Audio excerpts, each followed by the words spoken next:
আমরা চিকিৎসকরা বলে থাকি curve muscle is second heart of A body. এরকমের এই যে কার্ডিয়াক আছে আমাদের থোরাসিরিবের নিচে বাম পাশে যে কার্ডিয়াক আছে, এটা ছাড়াও আরও দুটো হার্ট কিন্তু আছে।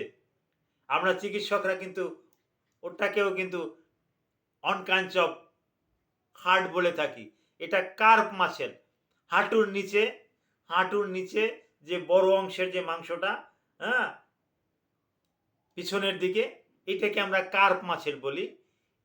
এই কার্ভ মাসেলে কিন্তু রক্তকে পাম্প করে।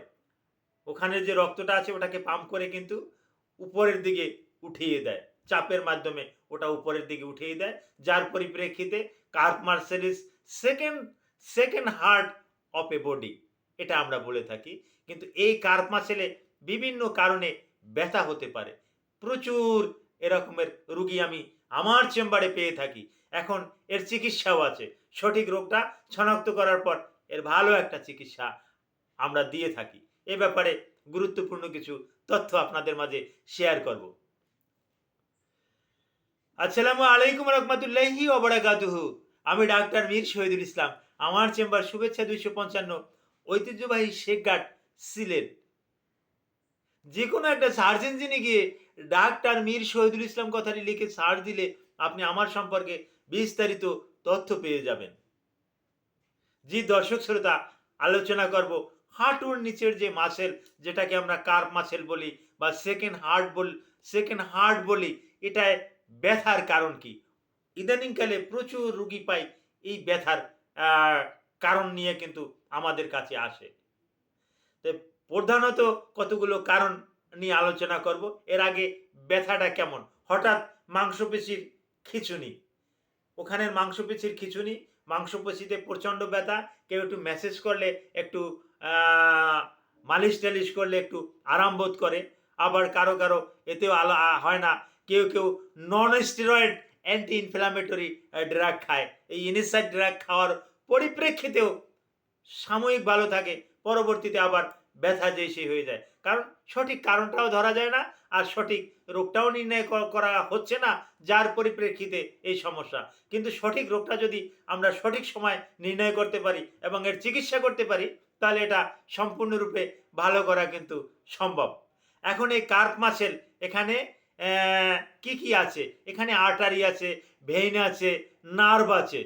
এই বিশেষ করিয়া সায়াটিক নার্ভ, বিশেষ করিয়া মেরুদণ্ডের কোমরের ওখান থেকে, হ্যাঁ, এই নার্ভগুলো সরাসরি কিন্তু ওখানে পড়ছে। কিন্তু কোনো কারণে কোমরে যদি চাপ পড়ে, নার্ভে যদি চাপ পড়ে, তাহলে কার্ভ মাসেলে কিন্তু বেশি বেশি ব্যথা হতে পারে। আর আরেকটা কারণ, দীর্ঘ সময় যদি ওখানে ব্যথা থাকে এবং চাপাচাপি করেন, তাহলে ব্যথা অনেক সময় বেড়ে যায়। আরেকটা কারণ, ওখান থেকে রক্তটা কিন্তু আপনি যখনই এইভাবে হাঁটুটা এভাবে চাপ দেন, এই চাপের কারণে ওই কার্ভ মাসেল কিন্তু চাপ দেয়। হার্ট যে রকমের রক্ত পাম্প করে, কার্ভ মাসেলও কিন্তু রক্ত পাম্প করে কিন্তু আবার কিন্তু উপরের দিকে পাঠিয়ে দেয়। তা না হলে রক্ত নিচে নামলো, এই নিচের রক্তটা উপরে কিভাবে উঠবে? এটা কার্ভ মাসেলেরই কাজ।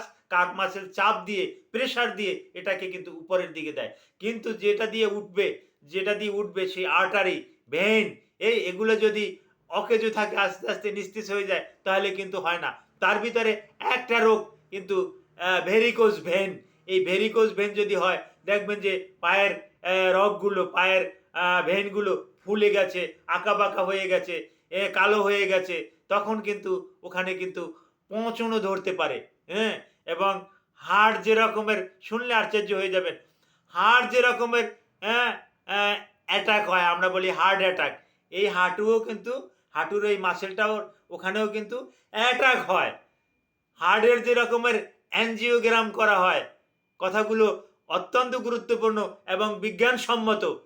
হার্ট যে রকমের অ্যাঞ্জিওগ্রাম করা হয়, ওই কার্ভ মাসেলেরও কিন্তু অ্যাঞ্জিওগ্রাম কিন্তু করানো হয়। আশ্চর্য হলেন? আপনি একটু গুগলে সার্চ দেন, একটু বিশেষজ্ঞের সাথে একটু আলাপ আলোচনা করেন, একটু স্টাডি করেন, আপনি নিজেই এ ব্যাপারে জানতে পারবেন। আরও কতগুলো কারণে কিন্তু ওখানের মাংসপেশিতে ব্যথা করে। তার ভিতরে ফাইব্রোমায়ালজিয়া নামে একটা রোগ আছে। এই ফাইব্রোমায়ালজিয়ার কারণেও কিন্তু এরকমের হতে পারে। তারপর আসে আপনি বিভিন্ন রকমের স্ট্রেসে থাকলে হ্যাজিটেটেড, ডিপ্রেশন, অ্যাংজাইটি, ফ্রাস্ট্রেশন এরকমের সমস্যার ভিতরে থাকলেও এরকমের সমস্যা কিন্তু হতে পারে।